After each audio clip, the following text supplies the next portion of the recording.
Hi, this is Arthur from the Minute Review Show. If you have a minute, I have an opinion. In this video, I visit MALNATI'S Pizzeria, one of the mainstays of the Chicago deep dish pizza scene. It's been around since 1971. I was excited to visit because I've never had deep dish pizza before and couldn't wait for my New York taste buds to taste something new. Finding the entrance to the restaurant at the Wrigley building was difficult, but a kind Chicagoan helped us find the flight of stairs that took us to the entrance. We waited in a holding area above the main dining room, which was a flight downstairs. After making a reservation, we still had to wait 30 minutes before we were called by a gentleman with an iPad at the entrance. The waiting area was filled with Lou Malnati merch. When we entered, we discovered a huge sectioned dining room with many hungry customers.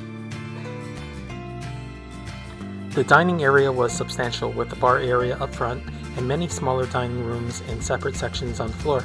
There are booths, small tables, high top tables, and large round tables, seating that could fit almost any sized party. Their menu was pretty straightforward, selling pizza with preset toppings, or you could have your own made-to-order pies.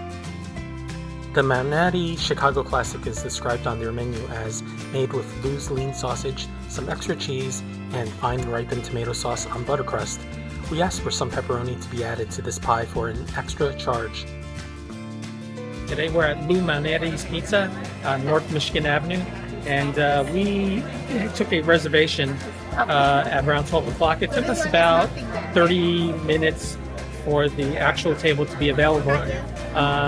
For those who don't already know, Lou Malnati's is a place where you can get a deep dish pizza. It's one of the 3 or 4 most famous deep dish pizzas in Chicago. So we'll give it a try. I also found out that Lou Malnati's has the house pizza called the Lou Malnati's Special. And then there's also another pizza that has a sausage already put into it. And then there's a third option where you could build your own pizza. We chose the one with the sausage but added pepperoni. I believe it was maybe $3 or $4 more to add the pepperoni. During our order, there was something strange that happened. We tried ordering the calamari, but there was no calamari. I couldn't believe it. So we ordered some, I believe, fried cheddar curds. So I'm hoping that's good. Okay, the first order has arrived. We're going to try the cheddar cheese balls, and this is what it looks like. Okay, and I'm going to dip it into the marinara. And now, after I dip it into marinara, it looks like this. So let's give it a try. I'll take a bite into it. You can see that it's a yellow cheddar cheese. And it's not the squeaky cheese, it's just regular cheddar cheese. It's pretty strong, pretty sharp, and crunchy and crispy. I like it. Here's a close-up of the cheese nugget, and you can see there's a yellow cheddar cheese, and there's a breading to it, and the breading isn't too thick, which is actually perfect. We shouldn't have too thick a breading, which would ruin the taste. Our next appetizer was an order of garlic parmesan wings with a side of celery sticks and ranch dressing. The next item we ordered is a garlic parmesan wing. From what you can tell, they put it looks like some kind of dry garlic and parmesan rub onto the fried wing. It's very promising. I'm also going to dip it into the, I think it's a blue cheese dressing. So after I dip it in, this is what it looks like. Oh, actually, I was just told that this is ranch. So let's give it a try.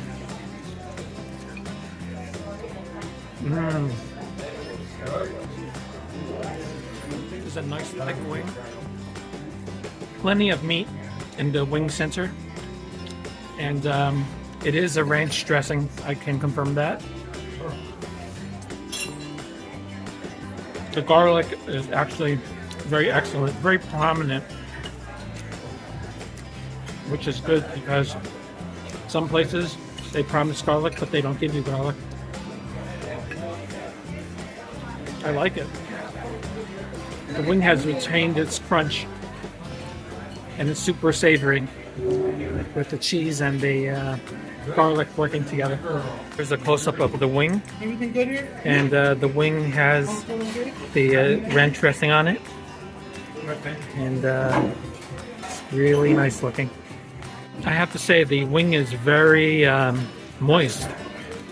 It's as if they brine the meat, the chicken wing. If they did, that's a big plus. In this part of the video, I want to show you the waiter serving our deep dish. The sounds were amazing.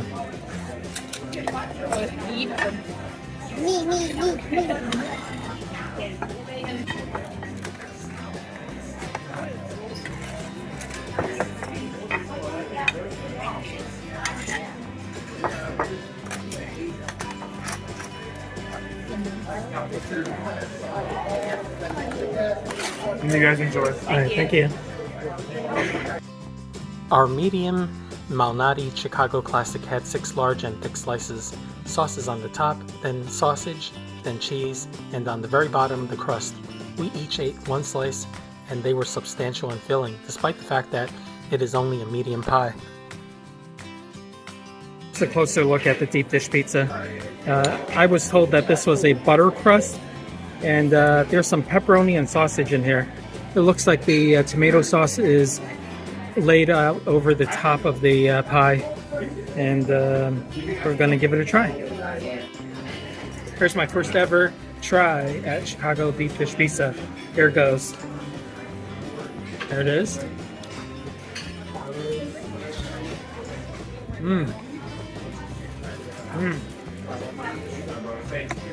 Okay.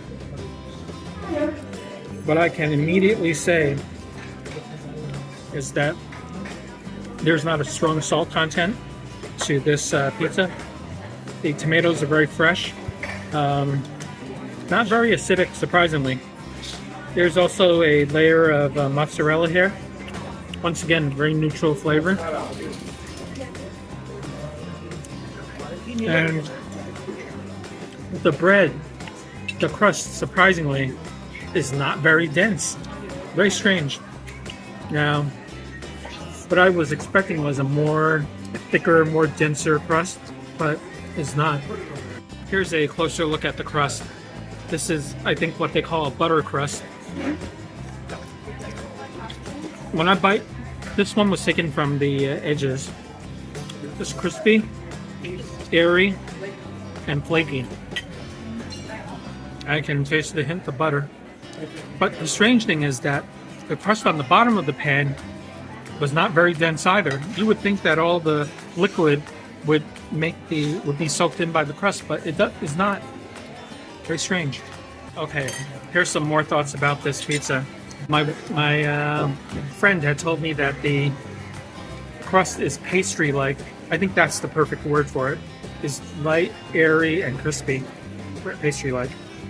The other component, the pepperoni, strangely enough, the pepperoni is not salty. It's weird. You would never get something like that in a New York-style pizza, which I'm used to. And I have to say, the only component of this pizza that gives it some saltiness is the sausage. The sausage is actually pretty good, and I think the sausage sort of rescues the pizza. I think I figured out how they kept the crust on the bottom to be nice and hard. They actually layer some cheese right there. They layer the cheese, and that protects the crust from absorbing all the liquid on top. Okay, here's the final verdict. What I can say is that if you eat this pizza, you can actually eat it with your hands once it's cool enough. You can get a bite of everything. Bottom layer is the crust, then the mozzarella, then the sausage, and then the sauce, tomato sauce, and the pepperonis. I have to say, you can get it all in one bite, and that actually tastes the best. All I can say is that for this pizza, what rescues everything is the sausage. It's a very good sausage. I wouldn't say the greatest sausage, but it's a very good sausage. And that gives it enough salt, enough umami to lift the thing up. Now, I'm hesitant to give ratings, like 1 to 10 ratings, but this time I think it deserves one. I would say on a scale of 1 to 10, it would be a 7. The pizza is pretty good, but I'm guessing that there might be better ones out there. But it's still good for eating at a tourist spot. We're at the Wrigley building location of Lou Malnati's, and I have to say the service is pretty good. We had to actually wait 30 minutes after our reservation was taken. We actually phoned it in for 12 o'clock, but we didn't get it until 12:30.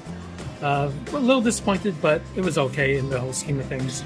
But all in all, I would say if I'm not an expert at Chicago deep dish pizza, but I would say this is a good genre of it. Coming from New York, I'm open-minded about pizzas. Every place is going to make it differently, and I would definitely recommend this place if you want to get a quick taste of Chicago deep dish at a convenient location. And just a quick invitation to subscribe to my channel. We hope you like this video. We do these videos once a week and hope you can join us. The entire meal cost us $92 before tax.